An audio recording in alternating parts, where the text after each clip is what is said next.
Olá pessoal, sou eu aqui, a Levina, e venho trazer aqui uma reflexão que eu tenho observado que os noticiários têm falado muito a respeito de pessoas evangélicas, crentes, pastores, com envolvimento com crime, em práticas que têm entristecido muito os nossos corações. Teve o último caso de um missionário que infelizmente veio fazer aquela maldade com seu próprio filho. Eu ouvi relatos de pastores envolvidos com lavagem de dinheiro e outras coisas absurdas que têm acontecido envolvendo homens e mulheres que se titulam pessoas de Deus. E a mídia ela tem trazido isso com bastante veemência. Eu observei também agora há pouco um documentário de um certo streaming falando que o Brasil é evangélico. Eu entendo isso, que isso já é um alerta, porque o Brasil em si, em sua maioria, as pessoas elas se identificam como católicas, cristãs, evangélicas. São pessoas que creem em Deus.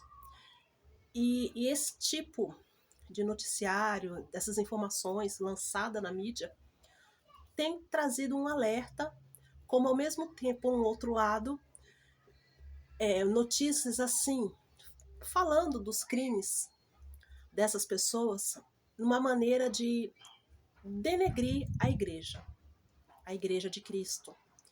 Ao mesmo tempo, resulta em uma prática muito conhecida do inimigo em sujar as vestes da noiva. Mas o pior de tudo isso, que essa ação ela vem de pessoas que deveriam respeitar a Cristo, deveriam obedecê-lo de todo o coração, mas não. Infelizmente vem de pessoas que se titulam como pastores, missionários, missionárias, pastoras. Infelizmente tem acontecido isso. Mas eu quero trazer para você uma reflexão que eu sei que com isso muitas pessoas se entristecem. Tem muita gente triste com o meio evangélico, devido a pastores mal intencionados, pastores que não têm, muitos deles não têm nem chamado, mas eles se intitulam na intenção para benefício próprio. Mas a palavra de Deus já nos deixou um alerta. Então a palavra de Deus nos deixou um alerta aqui no livro de Filipenses, capítulo 1, versículo 15. Quando o apóstolo Paulo estava preso, ele falou: verdade é que alguns pregam Cristo por inveja, porfia ou contendas, mas por outros de boa mente. Uns por amor, sabendo que fui posto para a defesa do evangelho, mas outros, na verdade, anunciam Cristo por contenção, não puramente, julgando acrescentar aflições às minhas prisões. Mas o que importa, quando Cristo seja anunciado de toda maneira, ou com fingimento, ou em verdade, nisso me regozijo. Me regozijarei ainda, porque sei que disso se resultará em salvação pela vossa oração, pelo socorro do Espírito de Jesus Cristo. Ou seja, Paulo, ao falar com os filipenses, já alertou que haveria pessoas mal intencionadas na pregação do Evangelho. Haveria pessoas ali por inveja, por contenda, para engrandecer o seu próprio ego. Então, quando a gente vê pessoas que se intitulam como pessoas de Deus, envolvidas em algum crime, essa palavra explica exatamente o que está acontecendo. Então, eu vejo que muitas pessoas se entristecem, até mesmo saem da igreja por falta de conhecimento bíblico, porque a gente já foi alertado, nós já fomos alertados a respeito dessa ação. Assim como Deus criou o trigo, o inimigo lançou o joio. Então, nós estamos aqui, com entre o trigo e o joio estão crescendo juntos. E no grande dia o Senhor há de fazer a separação. Então, Igreja de Cristo, não se abata com essas notícias envolvendo pessoas que se intitulam serem de Deus, porque elas não são. Como diz o livro de 1 João, capítulo 1, que fala, né? Que Deus é luz, e aqueles que não andam na luz não têm comunhão com Ele. Então, ou seja, essas pessoas que cometem esses crimes não têm comunhão com o Senhor. Então, igreja, não se entristeça.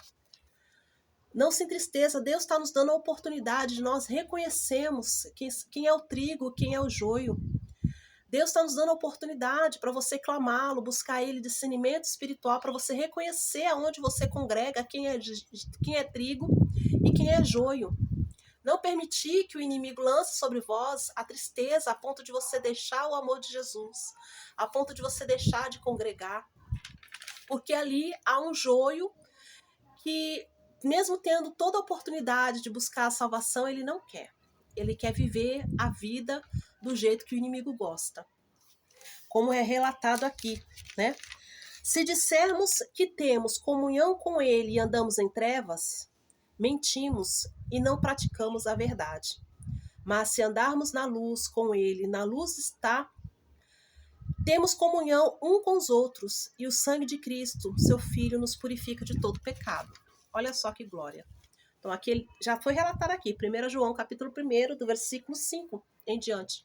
Foi relatado que aqueles que não andam na luz não têm comunhão com Deus. Então, essas pessoas que estão aí aparecendo nesse noticiário não têm comunhão com o Senhor. Então, não posso classificar isso como igreja.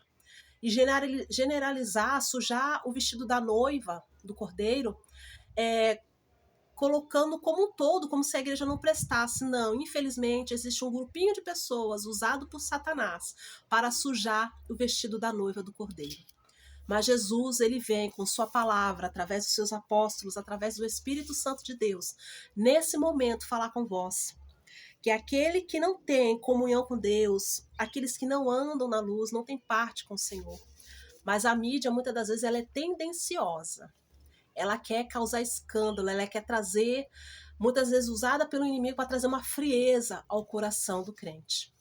Mas nós, como servos do Senhor, se você está aí no outro lado da tela, você vai repreender toda seta maligna e você vai dizer, eu vou ficar firme com Jesus, porque foi Jesus Cristo que morreu por mim na cruz. Por mais que haja o joio por aí, eu não vou dar ouvido ao joio. Eu vou ouvir quem Deus tem levantado como homem e mulher de Deus. E eu vou ler mais a palavra, porque é o que o cristão tem que fazer. Buscar o Senhor, ler a sua palavra e permitir que o Espírito Santo envolva o seu ser, preencha o seu coração com essa alegria que só Jesus Cristo pode proporcionar. Tá bom, igreja? Fiquem com Deus. Se você gostou dessa mensagem, curta, comente e compartilhe.